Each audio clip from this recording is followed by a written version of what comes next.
They said she came down from the mountain with a face like stone and a secret buried somewhere behind her eyes. It was the end of a long, dusty summer in Dakota Territory. The kind that leaves everything brittle: land, lungs, even hearts. Folks in the town of Sparrow Creek had stopped looking up when riders passed by. They'd learned some stories were better left to the dust. That's when she walked into Hal Turner's tool shed, where he'd just finished repairing the handle of an old spade. Her boots were caked in red clay, her dress torn near the hem, and her voice, well, it didn't shake, but it didn't soften either. "I need a grave dug," she said. Hal looked up. He was a tall man, lean from years of trapline work, with a back that didn't bend unless it had to. He was known to work quiet, speak even quieter. Folks hired him when they didn't want questions. But something about her made him pause. "Someone die?" he asked gently. She hesitated. "Not yet." Hal didn't ask more. He just nodded, reached for his coat, and followed her out into the rising wind. They didn't talk much on the ride up the mountain. Just the creak of saddles and the crunch of hooves over dry leaves. But Hal noticed the way she glanced back, every mile or so, like she was trying to outrun a ghost. The land she led him to was remote: no cabin, no fence, just a crooked oak and a shallow patch of earth. It didn't look like home. It looked like goodbye. "This the place?" he asked. She nodded. "By the tree." Hal set to work, without another word. The ground was tough, roots tangled like old veins. He didn't mind hard digging, but this felt like breaking into something that didn't want to be disturbed. As the first shovelfuls of dirt gave way, he noticed her walking the perimeter, slow and deliberate. She didn't cry, she didn't speak. She just watched the hole grow deeper while the sky above turned from gray to gold, and then, just as he hit something harder than stones, something that clicked metallic, she whispered, "That's far enough." Hal froze, looked at her. She wasn't watching the grave anymore. She was watching him. "I didn't bring you up here for the grave," she said quietly. "I brought you here for what's under it." He leaned on the shovel. "Miss, what exactly are we digging up?" Her lip trembled, just once. "The truth. And it's been buried long enough. What do you think she's hiding up in those hills? Drop your thoughts in the comments, and don't forget to follow the story. And trust me, it only gets deeper from here." Hal Turner had dug his fair share of graves in this land, some for strangers, some for friends, and once, for a brother he barely knew. But he'd never uncovered anything like this. Beneath the layer of rock and roots, nestled into the cold earth like it had been waiting for decades, was a small iron box, rusted at the hinges. No markings on the lid. No lock, either, just heavy. With silence and time, the woman she still hadn't told him her name knelt beside it like someone visiting a ghost. Her hand hovered above the lid, fingers trembling now in a way her voice hadn't earlier. "It was my father's," she said softly. "He buried it here before he disappeared. I was 11. I remember the sound of the shovel, the way he looked, over his shoulder, always like someone was following." Hal studied her face, sharp cheekbones, dirt-smudged jaw, and eyes too wary for someone who looked barely 30. "You never came back for it till now." "I was too scared," she admitted, "too angry. And then, Mama died last winter. I found a letter in her Bible, said I'd find the truth here, if I was brave enough to dig." She turned the lid with a creak that split the silence like a rifle shot. Inside, wrapped in oilskin and a piece of faded quilt, were papers. Dozens of them. Letters, maybe. One had a name scrawled across it, in bold, scratchy ink: Silas Dalton. Hal's brow furrowed. Dalton. He was a marshal out of Cheyenne, 10, maybe 12 years ago. She nodded slowly. "He was my father. At least, that's what Mama always said. But folks in Sparrow Creek used to whisper different." "What did they whisper?" "That he wasn't no hero. That he ran with outlaws before the badge. That maybe Mama was just a girl he left behind when he tried to clean up." Hal watched her clutch the letter like it might bite. "And you think those letters prove something else?" "I don't know what they prove," she said, voice breaking. "But if I can read him without hating him, maybe I can bury him proper. For real this time." The sun was dipping low behind the ridge, painting the sky in strokes of fire and dust. Hal stood beside her, not sure what to say. He wasn't good with grief, he just knew what it looked like when someone carried it too long. "Sometimes," he said slowly, "the dead ain't the only ones need burying." She looked up at him, surprised. "What do you mean?" He took the shovel, drove it into the earth again. "I mean, guilt, blame, all that weight we carry. It don't go nowhere, unless we dig it up ourselves." She didn't answer right away, just sat there with the letters in her lap. wind tugging at her hair like a child pulling on its mother's sleeve. Then, after a long silence, she said, "My name's Evelyn." Hal nodded. "Well, Evelyn, I don't know what those letters say, but if you're staying up here tonight, you shouldn't be alone." He gestured to a rocky overhang nearby. "I can build a fire. I've got coffee. You can read by lamplight, or not at all." She looked at him like he was offering something more than warmth, and maybe, in that moment, he was. The fire crackled low beneath the overhang, sending thin sparks into the darkening sky. Hal had built it quick, hands practiced. From years spent in the wilderness, the coffee boiled in an old tin pot, the bitter smell curling into the cold mountain air. Evelyn sat wrapped in a wool blanket Hal had offered, the iron box beside her like an unwanted guest. She hadn't touched the letters since they'd uncovered them, just stared into the flames like she was trying to decide who she'd be once she knew the truth. Hal poured 2 tin cups, passed one to her. "It's strong," he said, "but it keeps the cold from getting mean." She accepted it with a nod. "Thank you." They sat like that for a while, just the two of them. The wind had quieted, but the silence still felt heavy, like they were sitting not just in the present, but in every moment that had led them here. "You live alone?" she asked quietly. Hal nodded. "Cabin down near Hounds Creek. Trap in winter. Fix tools in town come spring. Talk to people when I have to." She looked over at him, a faint smile at the corner of her mouth. "You talk more than I expected." He chuckled, low and rough. "You start digging graves for strangers. You get curious about their reasons." She turned back to the box. Her fingers traced the quilt inside, soft and faded with age. "I used to think my father was a story mama. Made up," she whispered. "The kind of man who saved lives and wore a badge with pride. But then I heard the rumors. The way folks looked at me.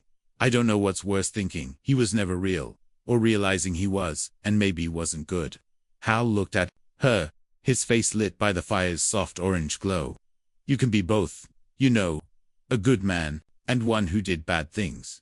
Evelyn shook her head. "Can you?" He didn't answer. Not for a long time.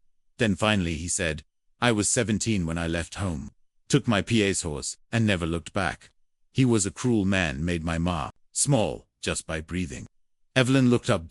Hal went on, voice steady, but distant. "I rode with a bad crowd for a time. Stole things I didn't need. Fought men I didn't hate. Thought if I stayed angry, I'd never be like him." She studied him in the flickering firelight. "And were you?" Hal's jaw tightened. "I don't know. I just know I've been trying to make up for it ever since." She looked down at the box again, then finally reached for the first letter. Her hands shook, but not with fear anymore, with something closer to release. She opened the envelope, read silently, her lips pressed together, then another. After several minutes, she whispered, "He was trying to protect us." Hal stayed quiet, listening. He'd been undercover with a gang. Got too close. They found out he was reporting back. That's why he ran. He left us so they wouldn't follow him home. She clutched the letter, eyes wet now. "Mama never told me that. She just said he was gone, and we didn't speak of him again." Hal leaned forward, resting his arms on his knees. "You think you can forgive him?" "I don't know," she whispered, "but I think I can bury him with love, not hate." That was enough, Hal thought. That was something. The fire burned low, but it no longer felt cold. Somewhere in the darkness, a coyote called. The wind stirred the pine trees like they were breathing deep. Hal poured her another cup. "You staying here tonight?" Evelyn folded the letters gently. "No, I think it's time to go home. But I don't know where that is yet." Hal nodded. "Sometimes, it ain't a place. Sometimes, it's just someone sitting beside you in the dark." She looked at him, and this time, she smiled without effort. Morning came slow and cold on the mountain. The fire had burned down to coals, and the sky blushed pink behind the distant hills. Evelyn sat awake, arms wrapped around her knees, watching the first light touch the branches of the old oak. Hal stirred nearby, rising from his blanket with the quiet ease of a man used to sleeping under stars. He didn't say much, just walked to the edge of the rise and looked out over the valley below, where fog drifted like low-lying ghosts. "I used to come here as a child," Evelyn said softly behind him. "With Mama. She'd sit right under this tree and hum songs I thought she made up." Hal turned, eyes gentle. Maybe she did, or maybe they were songs she couldn't sing back in town. She smiled faintly. This place was hers, and his. I think they met here, before it all went wrong. He stepped closer, nodding toward the letters still bundled in her lap. You want to read the rest before we head down? Evelyn shook her head. Not yet. Not here. I want to bury what's done before I carry what's left. Together, they dug a smaller hole beneath the oak, not for hiding but for honoring. Evelyn placed the letters inside a tin box, newer than the one they'd found, one Hal had brought from his saddlebag. On top, she laid the faded quilt square, a piece of her childhood stitched with love and memory. Then, from her coat pocket, she pulled a small wooden cross. Simple, unmarked. He doesn't need a name, she whispered. I just need to know I didn't leave him up here alone. Hal helped her pack the earth gently, smoothing it with the flat of his hand. When they stood, Evelyn looked lighter, still solemn, still warned, but no longer bound by silence. Thank you, she said. Hal nodded. I only dug the hole. No, she said, voice firm but soft. You gave me room to breathe. They packed their things in quiet rhythm, the kind of silence that settles between two people who've earned it. When they mounted their horses and turned toward the trail, Evelyn looked back one last time. Maybe someday I'll bring flowers. Hal tipped his hat. He'd like that. The ride down was slower, the mountain more generous under the hooves of their horses. And when they reached the edge of Sparrow Creek, Evelyn pulled her mare to a stop beside an old weather-worn mile marker. I don't know where I'll go next, she admitted, but I don't want to vanish like he did. I want to live right. Hal nodded. You got a place to stay tonight. I suppose I could rent a room at the inn. He looked at her with calm sincerity. I got a spare room in my cabin. No strings.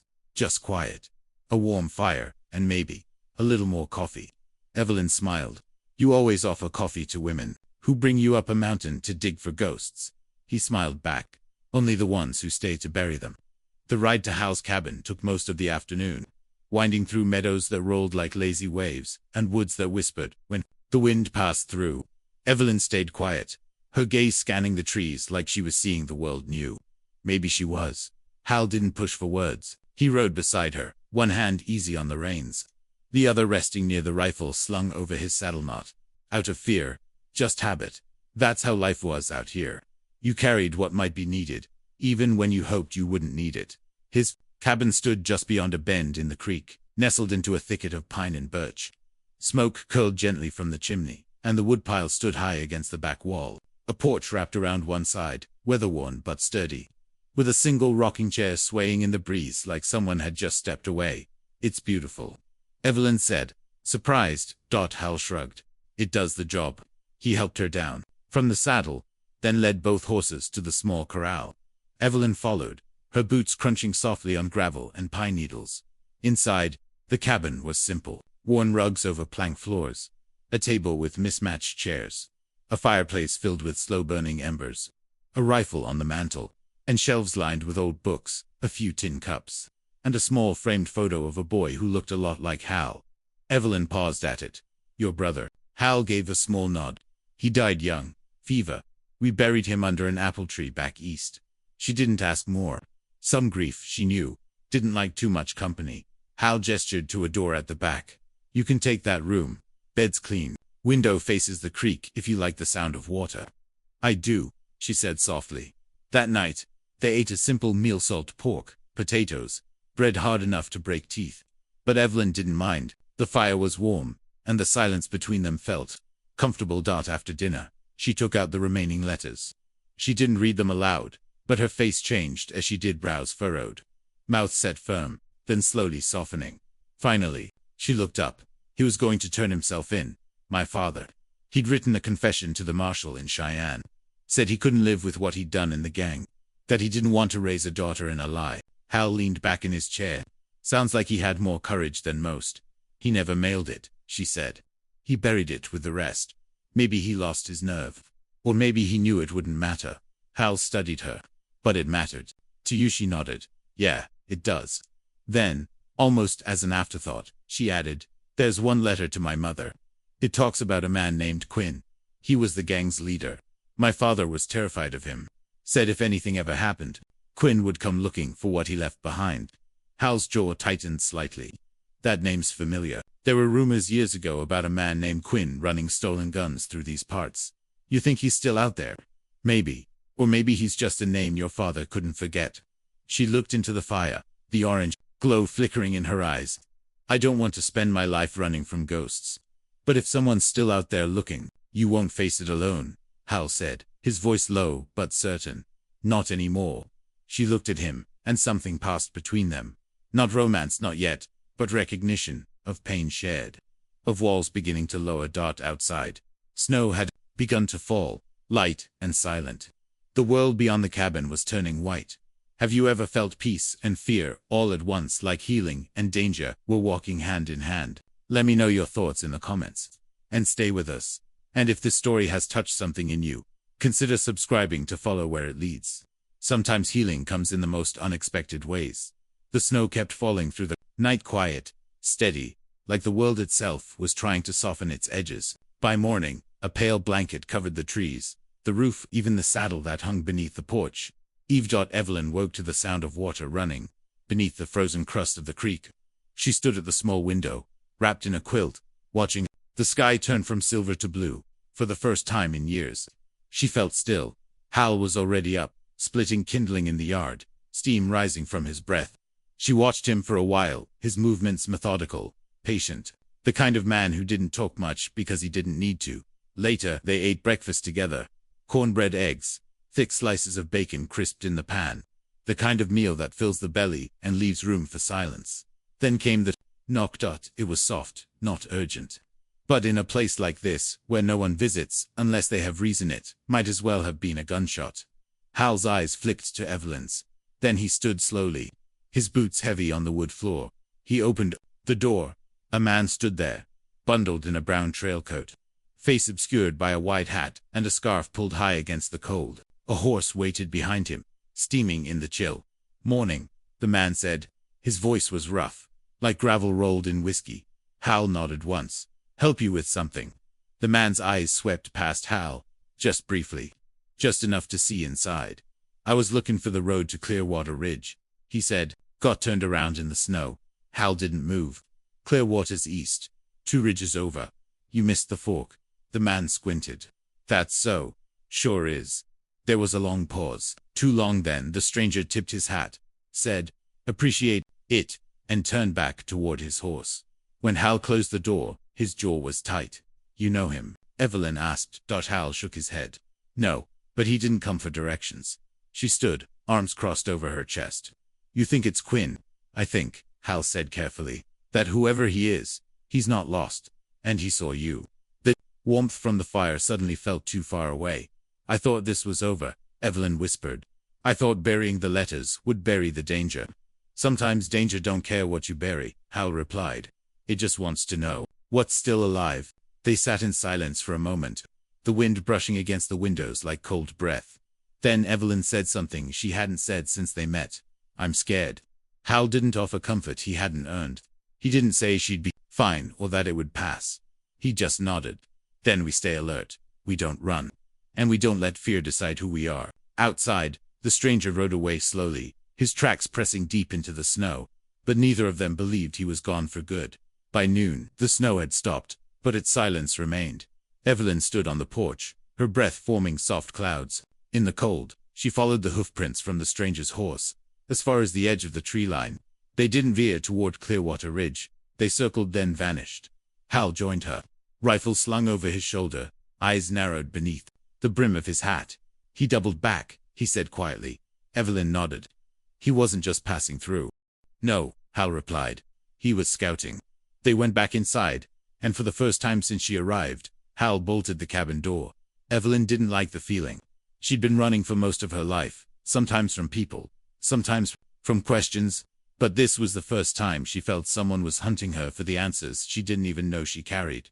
"What does he want?" she asked. Hal poured 2 cups of coffee. "Could be the letters. Could be what your father hid in them. Could be a message just letting you know he remembers your name." She took the cup, hands shaking slightly. "I can't live like this." "You won't," Hal said. "Not alone." She looked up at him then, and something changed in her gaze. A shift from survival to resolve. She stood, crossed the room, and retrieved the one letter she hadn't read yet, the one her father had addressed simply, "To whoever finds this. If I don't come back." She unfolded it with steady hands. Hal watched her face as she read, word by word, her lips moving silently, Her eyes widened, then narrowed, then closed. When she finally spoke, her voice was dry as paper. It wasn't just a confession. He left a name, a location, somewhere in the canyon country. He called it the Ledger. Hal tilted his head. Ledger, she nodded. A record. He said he kept everything. Names, deals, who took what from who. He was going to turn it in when the gang collapsed. But he buried it. Instead said too many powerful men would kill to keep it hidden. Hal let out a low whistle. That'd make you a threat to more than one kind of outlaw. Evelyn folded the letter and tucked it inside her coat. Then I need to find it, she said, not to get revenge, not even to finish what he started, but because if I keep running, I become part of the lie. Hal's gaze didn't waver. Then we ride, she blinked. I didn't just dig a hole for your past, Evelyn. I helped bury part of mine. We both got ghosts that want reckoning. Might as well face them together. Outside, a crow called from the trees, somewhere far off. The sound of hooves echoed through the snow-covered woods, but neither of them flinched. They packed light, just what they needed for 3 days on horseback. Hal mapped the canyon in his head, recalling a place men rarely went unless they had something to hide, a place with no name, just stories. And as they saddled up and rode out, Evelyn looked back one last time at the cabin. It had given her warmth, shelter, truth. Now, it was giving her the strength to go. The canyons began as shadows in the distance, ribs of rock rising from the earth like the bones of some ancient beast. As Hal and Evelyn rode deeper into the broken landscape, the world changed.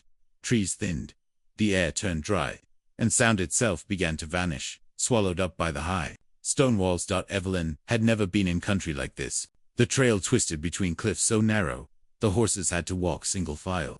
In some places, the sun didn't reach the ground until noon. They made camp the first night near a dry riverbed. The wind there didn't howl, it whispered, as if warning them not to stay long. Hal built the fire low, concealed between rock faces.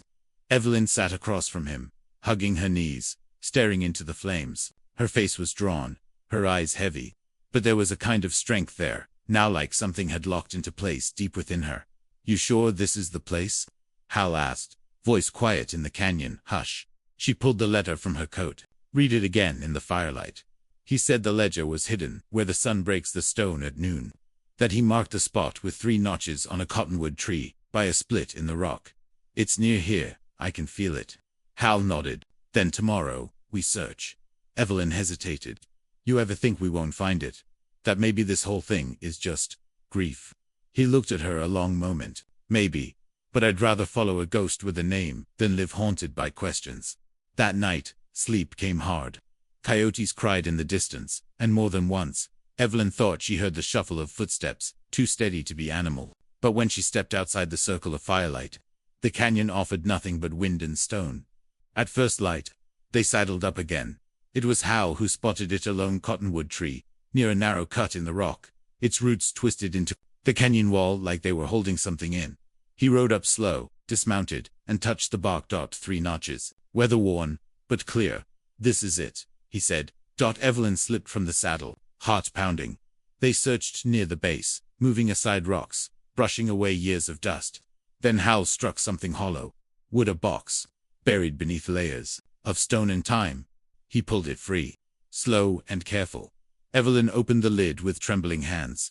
Inside was a thick, leather-bound ledger, wrapped in oilskin, sealed with wax stamped by her father's initials -S.D. She didn't cry. Not this time. She opened it. Names, locations, dates, bank drops, marshal payoffs, townspeople who'd looked the other way. It was everything her father had claimed, everything that might get her killed. Hal leaned close, reading over her shoulder. This ain't just truth, he said softly. This is a map of corruption. Evelyn closed the book. I think this is what the man at your cabin was looking for, she whispered. And I think he'll come again. Hal's jaw clenched. Then we don't wait for him. They packed a ledger, reburied the hole with care, and marked nothing, just as her father had. They would take the ledger to the marshal in Cheyenne, if they made it. But even as they turned to leave, Evelyn felt it, that weight between her shoulder blades. Not fear, not grief. Someone was watching, and the canyon, silent as it was, had never felt more alive. They didn't make it far. By the time Hal and Evelyn reached the far mouth of the canyon, the sun had begun to slip behind the red cliffsand. The wind, usually dry and hollow, carried something sharper. Bootfall. Hal pulled up first, hand instinctively resting near the rifle strapped to his saddle. Evelyn stopped behind him, feeling the tension rise off him like heat off a black rock. They weren't alone. 3 riders emerged from the brush. Ahead, quiet, methodical, dressed in dust-colored coats and wide-brimmed hats that shaded their eyes, like men who'd long since stopped needing sunlight. The one in the center wore a gray scarf and carried himself like a man who'd outlived too many of his own bullets. "Evening," he called out. "Didn't expect company this far out. Kenyans got a way of keeping folks lost." Hal didn't answer right away. Neither did Evelyn. The wind shifted. Somewhere behind them, a 4th horse snorted. They were surrounded. The man in gray smiled like someone who knew the end of the story already. "You must be Evelyn Dalton." She tensed in the saddle. Hal moved his horse slightly to block her from the men's view. The man went on, casual as a preacher over coffee. "Your father was a complicated man, loyal when it served him, but soft, in the end. Tried to grow a conscience." "You believe that?"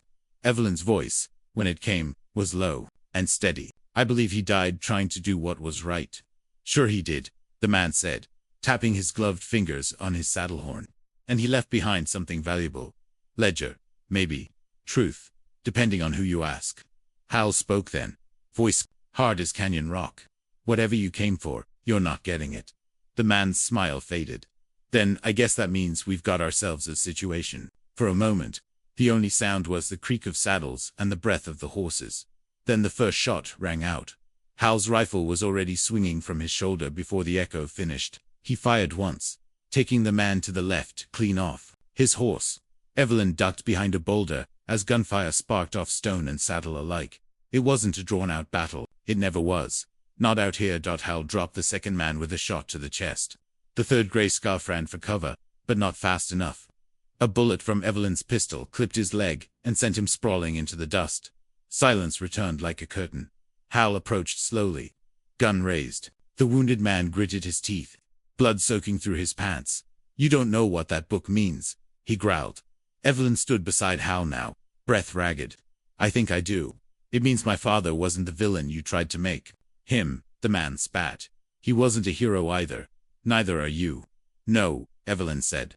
"But I'm not afraid of your kind anymore." Hal looked at her, proud not just of her aim, but of the calm in her voice. "Who sent you?" Hal asked the man. "You think taking me down changes anything?" The man coughed. "There's more coming. Quinn ain't the only one who wants that ledger kept buried." "Then we better dig deeper," Hal said.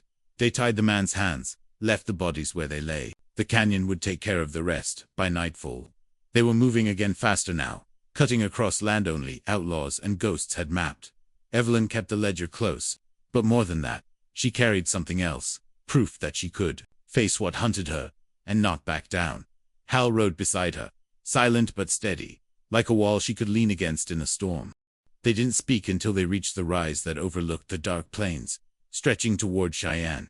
Evelyn turned to him and said, "I never asked why you stayed, why you came with me." Hal looked out across the miles. "Because you remind me of someone I used to be," he said, "and someone I still hope I can become." The town of Cheyenne rose from the horizon like a mirage, shimmering beneath the wide western sky.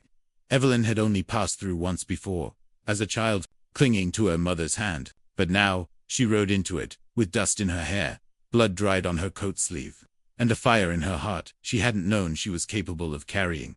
The ledger was wrapped tight and tucked in her saddlebag. Hal rode beside her, silent as ever, but his presence had become a rhythm she trusted. Not loud, not showy, just steady. At the marshal's office, they dismounted, dusted themselves off, and walked inside. The man behind the desk was older, gray at the temples, badge tarnished but worn proud.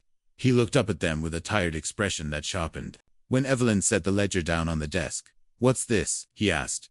"Everything," she said. "Stolen goods, names, deals made behind locked doors. My father wrote it. Silas Dalton." The marshal stiffened. "Dalton? I thought he was dead." "He is," Hal said evenly. "But what he left behind might be enough to make things right." The marshal opened the book, read a few lines, then leaned back, whistling low. This will put men in prison. Men with power, influence." Evelyn nodded. "And that's exactly why it needs to be read. He studied her, eyes narrowing. You sure you want this out? It won't be safe. For you, or anyone who helps you. She didn't flinch. It's already not safe. But silence doesn't keep you alive, just kills you slower. The marshal nodded. Respect, hard-earned, passing between them. I'll do what I can, he said. And I'll send word if I need a statement. As they stepped back out into the sunlit street, something in Evelyn's chest eased. Not completely. Not like everything was fixed, but enough. They stood on the boardwalk, watching people go about their lives, children chasing dogs, a man loading hay onto a wagon, women carrying bread wrapped in cloth. Simple, beautiful things. I don't know where to go from here, Evelyn admitted. Hal looked over at her. Home doesn't have to be a place. It can be a person, a choice. A day you wake up and decide not to carry the weight anymore. She smiled softly. You sound like someone who's made that choice. He gave a small nod.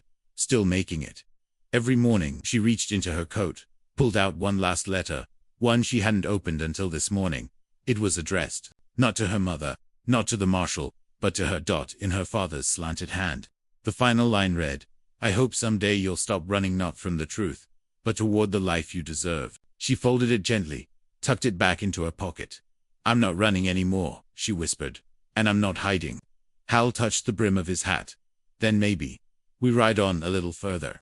See what kind of life we find. She met his gaze, and together they stepped off the boardwalk to souls who had dug through grief, truth, and danger, and uncovered something rarer than justice.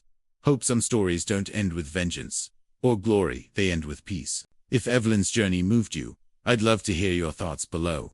And if you believe in the kind of quiet courage this world still needs, consider subscribing, because there are more stories out here worth telling. And maybe one of them is yours.